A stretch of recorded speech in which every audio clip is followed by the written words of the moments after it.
So, do you want to learn how to vanish a coin like this?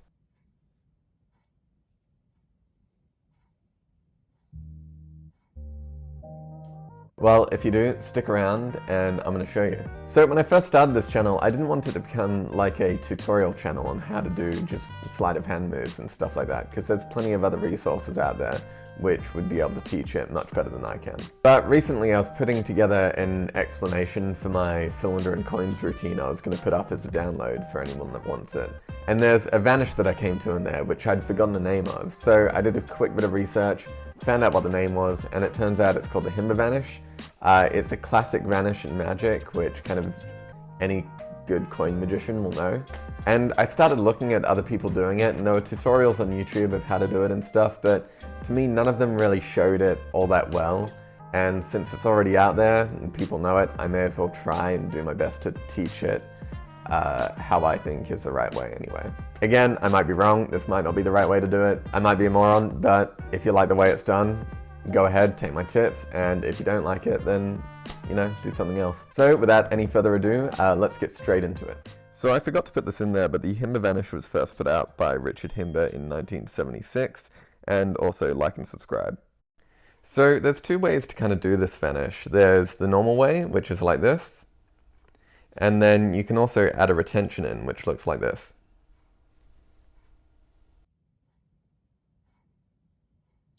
So let me just show you what the actual vanish looks like from a different angle here. Actually, quickly, just before we start, that's better. So the key points to this, I feel, are to have as little movement of the fingers as possible. I think that's one of the core things with most coin magic. It is kind of difficult. It's one of those intermediate sort of vanishes, but I feel like after you've kind of got the hang of like the French drop sort of thing and everything like that, and you're ready for a new vanish, this is kind of what I would move on to. Basically, the mechanics of the vanish is I'm dropping the coin and then pulling it back in with my pinky. So I'm dropping onto my pinky and then pulling it back into the hand like that. And when I've seen this done badly, I think one of the things is people will kind of clench up and keep it very close, when really it can be done as just quite an open feeling sort of vanish, rather than this thing that's like very controlled. I don't know if controlled is the right word, but maybe just tense, I guess. Like any kind of vanish, I think in coin magic, it's good just to kind of get the motion of what it should feel like without the vanish in place anyway. So if you were just going to drop the coin from one hand into the other, it would look like that, right? So I mean, that's something that you do to start off with. And from there, now it's like, okay, now I've got to steal the coin with as little movement of the fingers as possible. One of the points of this, I think, is to have the coin in the right hand. The left hand is kind of pointing to your right. Of course, you translate this all if you are left-handed. I'm right-handed. So the coin comes in with the right hand. I drop it. As I drop, that pinky comes out just a little bit. It's just enough to catch the coin like this, so it's tilted down out of the hand, if that makes sense.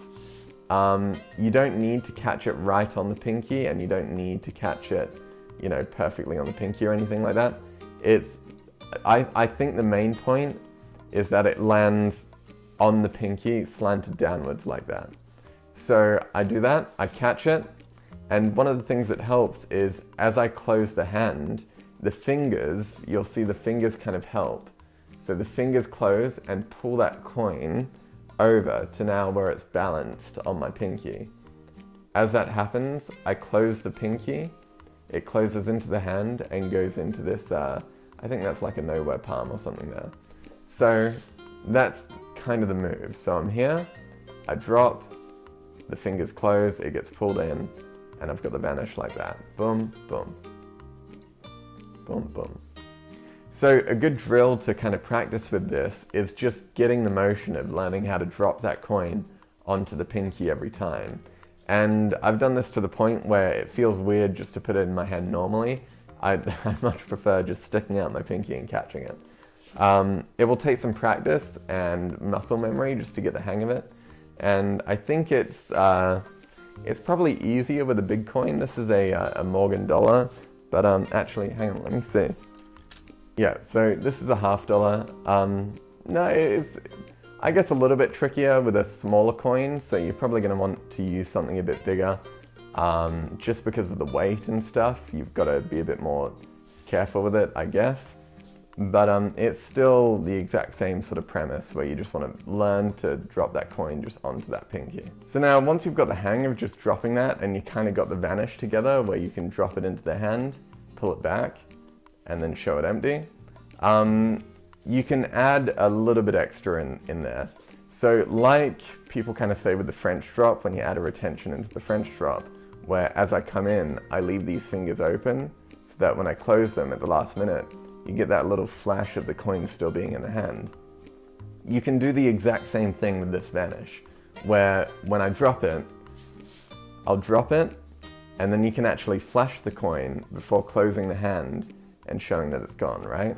So if I do that again, there, I'll open the hand just a little bit as I come. Firstly, the coin drops before I open it, and this will take some practice, but just kind of keep doing it until you get it, I guess. You can add the retention basically almost by leaving these fingers kind of open, and as you drop, you tilt your hand down just a little bit to get the to give the audience the flash of the coin being there, and then close it in the normal manner, right? So basically here, drop, flash, and it's there. I'm kind of exaggerating this a little bit. It would look like that in real life, and you'll see in the performance that it's kind of, you know, it's not a massive, you don't want to be like completely exposing the coin and everything. It's just kind of one of those things that it gets a quick flash before it goes. Another little thing I just want to point out is after you've put the coin in your hand, don't point. Pointing's a bad habit just in general. It's an unnatural movement, it doesn't look good, and it adds nothing to the effect. Just put the coin in the hand, there's no reason to tell people where it is. I mean, pointing to any part of your body is a bit weird. Pointing only makes sense if you're pointing at something that's away from you, really, I guess, but if you're pointing to your hand, I don't know, it's just weird, it doesn't work. Don't do it.